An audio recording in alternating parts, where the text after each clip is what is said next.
Hey guys, I have your notes here for section 6.2. So I'm going to show you law of cosines today. Now, law of cosines works in two instances where law of sines does not. So if you're a memorizer and you memorized those three instances where you can use law of sines, then you'll want to memorize these two instances. This is where you can use law of cosines. So if you're given two side lengths and you're given the measure of the angle between those sides, that's definitely a law of cosines setup. Or if you're not given any angle measure, but you're given all three side lengths, that's a law of cosines setup. Now, the math involved in using law of cosines is a little more, there's a little more involved in the math than there was in law of sines. But the good news with law of cosines is you never have that case where it's like, oh gosh, could it be acute? Could it be obtuse? The cool thing is, no matter what angle you're finding, with those two setups, you will get the angle that you want from your calculator every single time. There's no what if. And let me show you why. So, first of all, if you have one of these two setups, you're going to use law of cosines to get started. If you have one of these two setups, then there's no weirdness going on when there's another angle involved. Now, I don't know if that makes sense or not. But if you're going to use law of cosines, think about this. When you hit this button on your calculator, what's the first thing your calculator thinks of? It's like, okay, hey, hang on. Let me get my semicircles ready. And your calculator thinks of this, right? That's where your semicircle is for cosine inverse. So, if this is a positive fraction, your calculator will give you an angle from quadrant 1. If it's supposed to be acute, it'll give you the acute angle. If this fraction is negative, the angle that your calculator will give you will automatically come from quadrant 2. So when finding an angle using law of cosines, if you get an acute angle, then that's your answer to the angle. It's an acute angle. There's no other option. Or when using law of cosines, if it gives you an obtuse angle, that's your angle. No other options. So that's kind of cool. Whatever you're looking for, it just gives it to you, and you can count on it. You can know that that's your answer. Alrighty, so here's what law of cosines looks like. Here's like the formula. Oh, and while we're at it, let's go ahead and label our triangle. Throw an A and a B and a C on there. Doesn't matter where you put them. I'll go like that. Little A, little B, little c.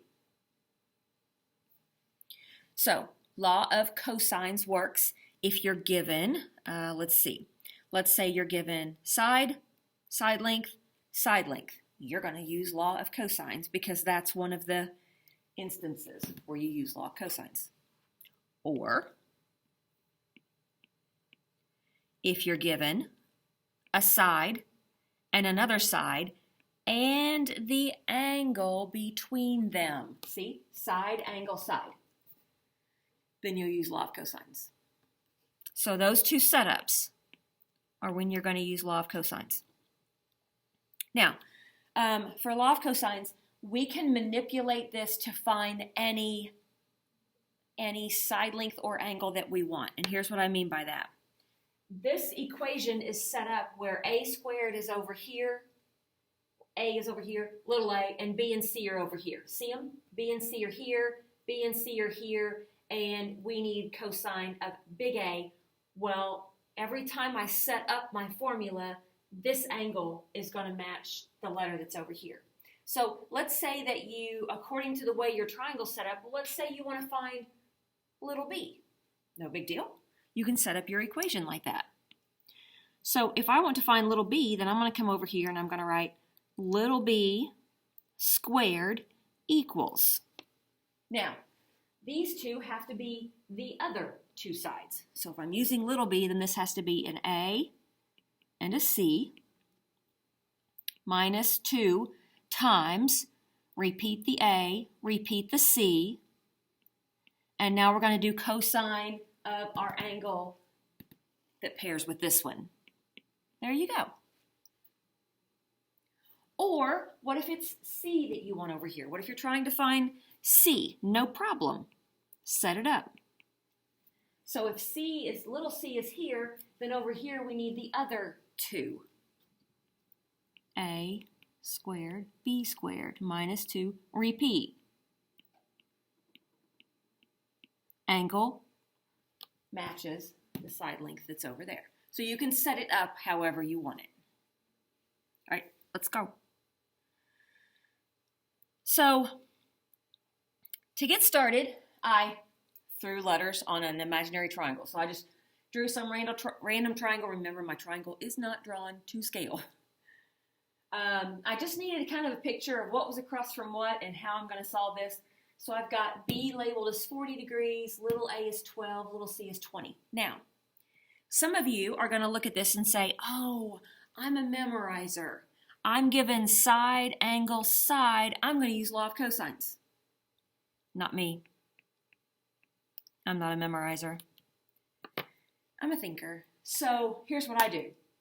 I get it labeled, and then I automatically say, is it a law of sines problem? So I'm looking for a pair of information that goes together. Do I have these? No. Do I have these? No. Do I have these? No. I have no pairing of information that I can make a fraction out of for a law of sines. I automatically know to go to law of cosines. So here I go. All right. I have the measure of angle B. So this is what I want to use first. I have the measure of angle B. I have sides A and C. So of the three up there, this is the one that I wanted to use. And this one will give me side length B. So here I go. I set everything up. I sub in little a, little c, repeat them, cosine 40, and really just type it all in, all together at once. I got 176.3, blah, blah, blah, blah, blah, blah, blah. And then I did square root of that answer. And I got B was approximately 13.3. I'm going to round it on my paper. I'm going to store it in my calculator. Go. And I'm going to write it in up here. B is 13.3. Now, if you want, you can switch to law of sines.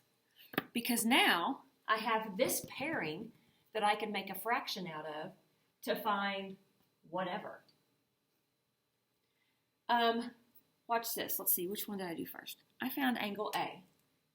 So I did go ahead and use law of sines to find angle A. I switched to law of sines. Before I go into that, I'm finding angle A. Let's look at angle A for a minute.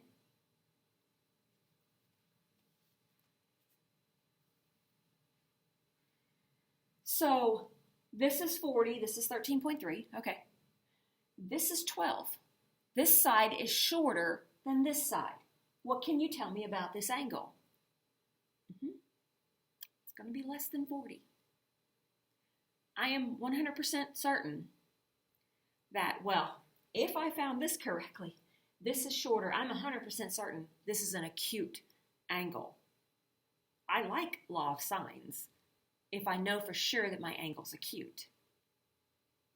So let's use law of sines. And I'm sure that that angle's acute. So I do sine of, what was that? I think that was B. Sine of angle B over side B, remember you stored this in your calculator, equals sine of A over 12. So I did my math. Sine of A was this yucky decimal. So I do a sine inverse, and I'm confident that my calculator gave me the right answer because I knew it was going to be acute, and I knew that it was going to be less than 40. So it was 35.5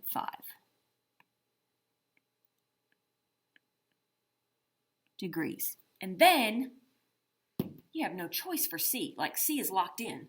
If that's 40 and that's 35.5, 75.5, blah, blah, blah, take it away from 180. C has to be 104.5 degrees because the three of them have to add to 180. Cool. Moving on. In the next problem, I was given the three side lengths. So I came over here, drew my picture, labeled all three side lengths. Now, remember what I said about law of cosines?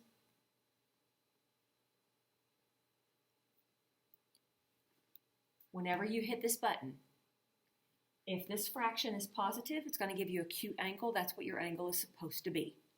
If this fraction is negative, your calculator will give you an obtuse angle, and that's what the angle is supposed to be. There's nothing iffy about it. So a lot of you, since the math is a little bit involved, on law of cosines, a lot of you will get started using law of cosines, and then you'll switch to law of sines, just like I did in the previous problem.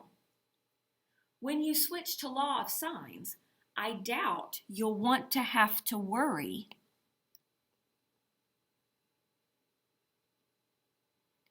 about the two options. Why do you have to worry about the two options? When the angle that you're finding could be obtuse. If you're using law of sines and the angle that you're finding could be obtuse, that's when you have to use two options. So here's my suggestion to you. If we know we have to use law of cosines to get started, let's knock out the possibility of an obtuse angle right away. Because when I'm using law of sines, the obtuse angles just get weird. Let's knock out the possibility of an obtuse angle using law of cosines. So here I go. I've got, my sides are labeled. If any of these angles, and there can only be one obtuse angle in a triangle. If any of these angles is obtuse, which one do you think it's going to be? It would have to be C. It would have to be the angle across from the largest side. Let's find angle C first. So you can see that since I want to find angle C, I need this in my equation, which means this has to lead with C squared and A and the B and all that. Sub everything in. Okay? Now, yes, I know that you know that this is 64. I know that you know that this is 25. What some of you need reminded about is 2 times 8 times 5 times cosine of C. These 1, 2, 3, 4. These four things right here are glued together with multiplication. Do not let them come apart. These things right here. They are glued together. Do not let them come apart yet.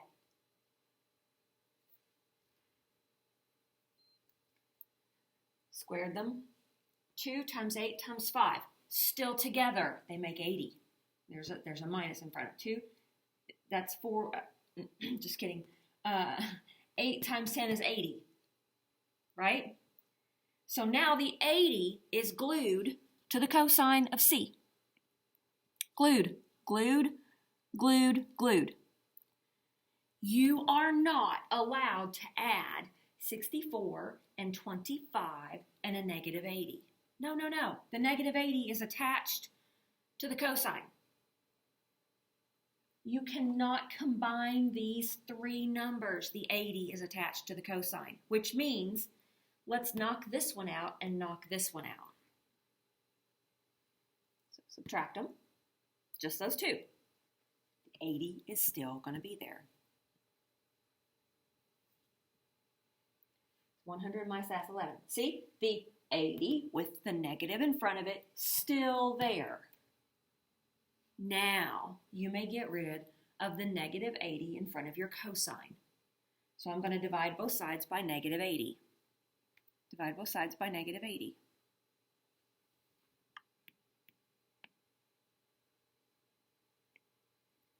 Cross out the negative 80s. Here's what I get. The negative 80 is gone. I just have cosine C equals negative 11 divided by 80. I haven't even used my calculator yet, really. And now on my calculator, I'm going to type in cosine inverse. I'm going to type in my fraction. And as soon as I type this in, what's my calculator going to think? It's going to be like, oh, hold on, let me grab my semicircle.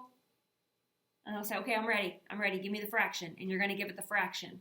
It's a negative fraction. It's going to, in turn, give you an obtuse angle in quadrant 2. And that makes you happy because you don't have to worry about, oh my goodness, is it acute, is it obtuse? It's obtuse. Your calculator said so. We have a guarantee when we're using this one. All right, so C is 97.9. Let's write it in. C is 97.9 degrees. That's obtuse. That's the only obtuse we're allowed to have in our triangle.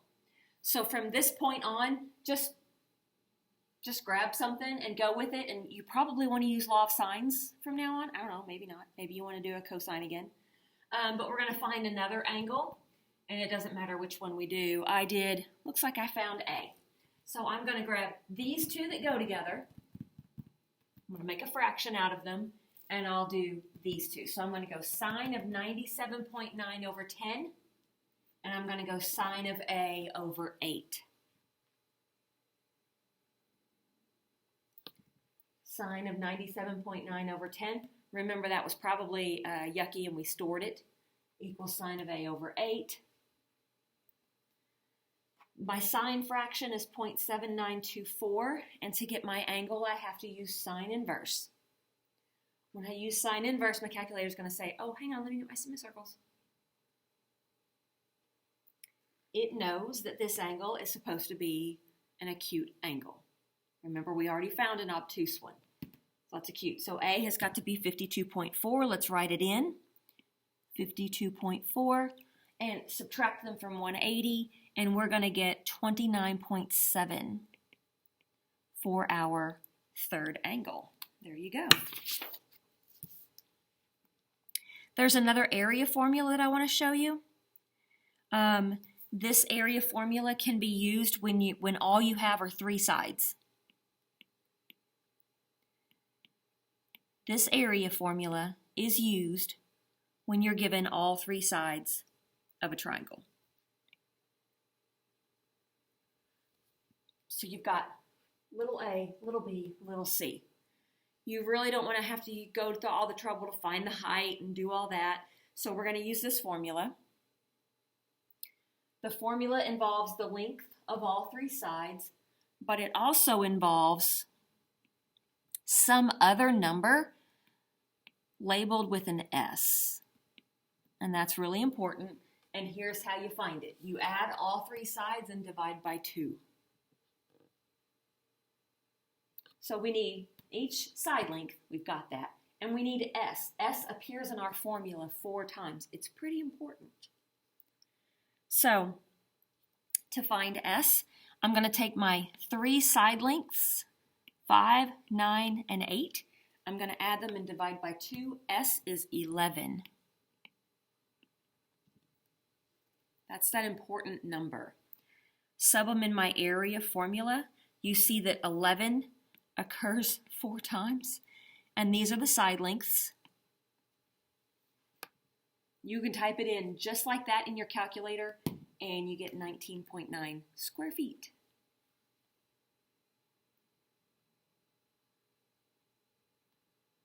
The next one's a word problem. Now, the picture is given to you. I don't know that the picture will be given to you on all of the ones that you encounter. So let's make sure that you could have drawn this yourself. So it says a surveyor starts at one end of a lake. So here's the lake. So you would have drawn your little person here, and you would have started walking. You can do whatever. 245 yards. So I've got him walking 245 yards. Now, he's looking, his eyes are facing this direction. He's looking at the word approx. right? He's looking that way. He turns 110 degrees and starts walking this way. Well, my lake's over here, the triangle that I'm making, right? The triangle that I'm making is down here. So really, I don't really want the 110 that it gave me. I want this instead. So, I won't tell you who did this, but somebody, whoever typed these notes, and math, and this might have come just straight from a math book too. Even math books say this. Yours say a straight line is 180 degrees. Oh my gosh, that drives me crazy. All lines are straight. You don't have to say it's a straight line. You can just call it a line. They're straight by definition. Everybody always argues, but what if it curves? Okay, then it's not a line. It's a curve. A line is straight by definition. So if you say straight line, you sound kind of silly.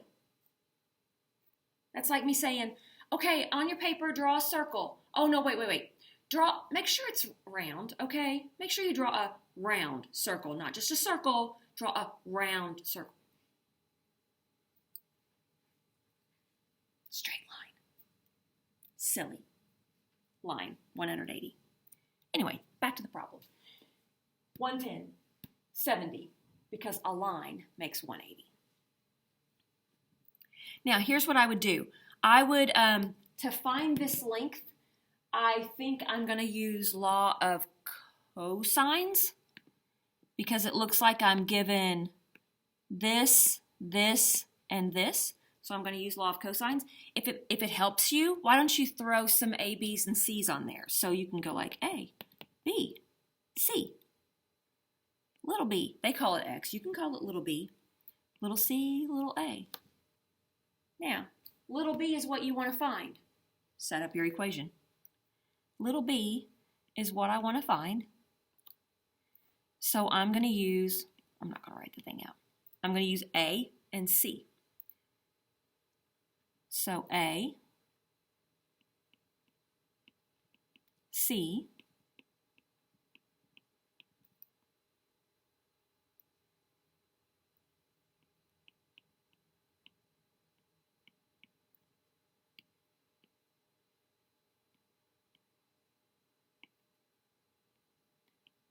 times cosine of angle B, which is 70. Don't call it 110, it's 70. Do the math and you get about 296.1 units, yards. All right, last one. We've got a bearing question.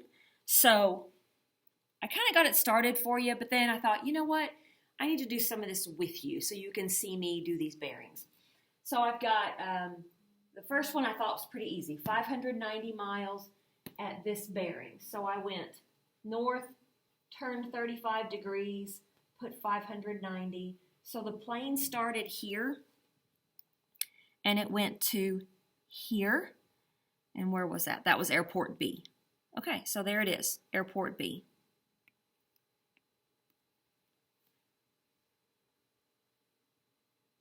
All right, and it landed. It stopped at airport B. Then it left B and went on a new bearing. Well, if I'm given a new bearing, I need a new origin. So here I go. I'm going to create myself a new origin.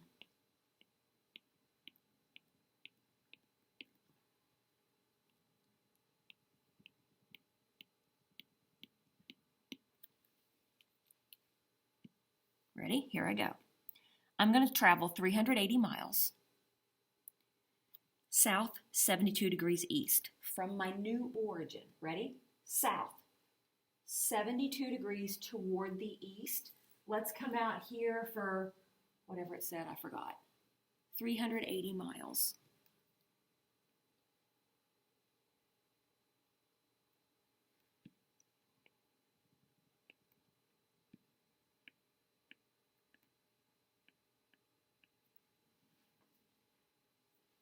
south, 72 degrees east, 380 miles. We're now at airport C. Question, find the distance from A to C. From here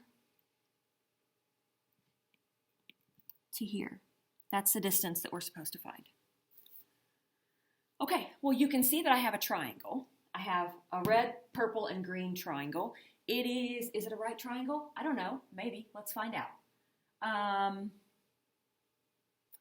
This is 35. I don't know what this one is because these two combined make 55. Okay. This is 72. Is that 18, I wonder? Would that make a right angle? I don't know. Let's find out. And then I don't know what this one is either. So let's find out some more information. How about this? See the new blue axis that I made? Right? This is definitely a vertical axis. I drew it. I drew a y-axis. And I drew like an x-axis here. Don't you agree that this axis would intersect with this axis at a 90-degree angle? Now, this triangle is a 90-degree triangle. So the black, blue, and purple, that's 90 degrees. So 35, 90, 55.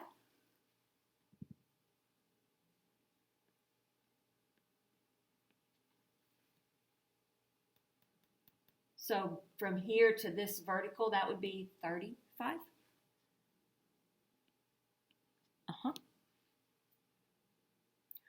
Which is kind of important because it makes this one, let's see, this one from purple to green, 107. 107 degrees. Now, look at what I have. Side,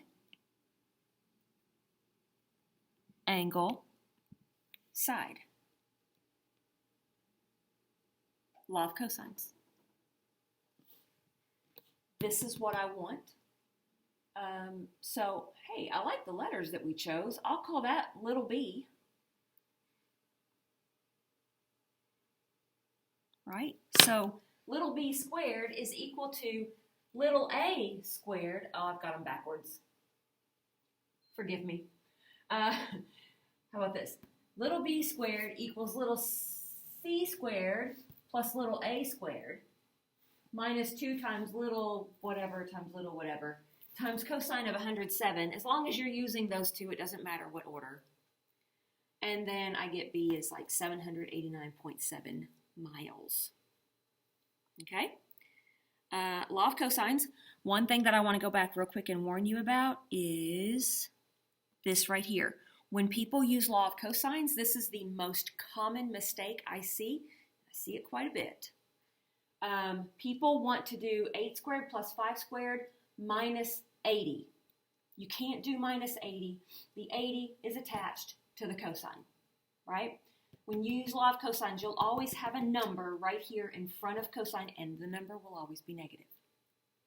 Okay? This number will always be negative. Your fraction won't always be negative because sometimes this will turn out to be negative as well. Negative over negative is a positive. If I'm losing you, I'm sorry. But just keep in mind, always consider that this is attached to cosine with multiplication. I'm done. Good luck.